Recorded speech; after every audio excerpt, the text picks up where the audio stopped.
We're here at the Open venue in Norwich, where Business Secretary Vince Cable is due to address delegates at the Unlocking Growth Conference about how they can play their part in helping to kickstart the economy and rebalance it so that we can return to economic growth.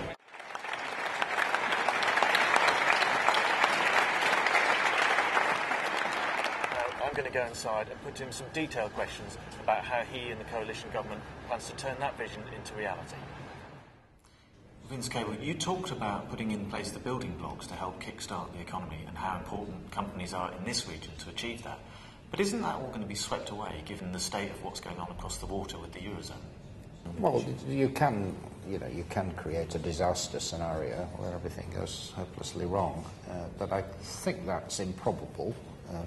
We're not in control of what happens in the Eurozone, but they know what they have to do to get out of the mess. And frankly, however bad things are overseas, we've got to do the best we can in this country. And the policies that we're putting in place, which, disciplined government budget, keeping money flowing, trying to rebalance the economy towards exports in emerging markets, towards business investment, that's true however bad the external conditions are. We've got to keep working at it.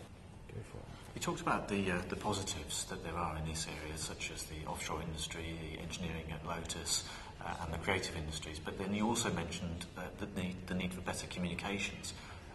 What can you do about that to help? Well, we've already started with the roads, despite talk about this for, I think, decades.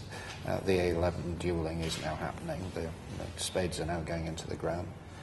The A14 across the north of the county, which will link the port to the Midlands, that's now going ahead on a partial tolling basis. We're getting approval for that. And the local enterprise partnership, which is a partnership of business and local councils, which we've established for Norfolk and Suffolk together, they are the body who will put together proposals for local infrastructure improvements, and to the extent to which government has the money, we will put something in.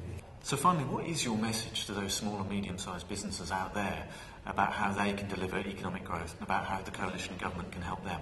Well, it's the small and medium-sized businesses who will get us out of the hole that we've found ourselves in as a country. It's private enterprise, business investment.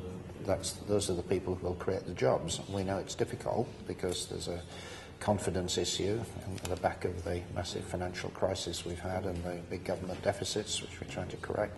There is a confidence problem, but we're trying to put in place the right kind of policies to support them with training, try to make sure capital comes through the banking system, giving them a favourable tax environment. And I think this is actually a very good time to get into business and to expand.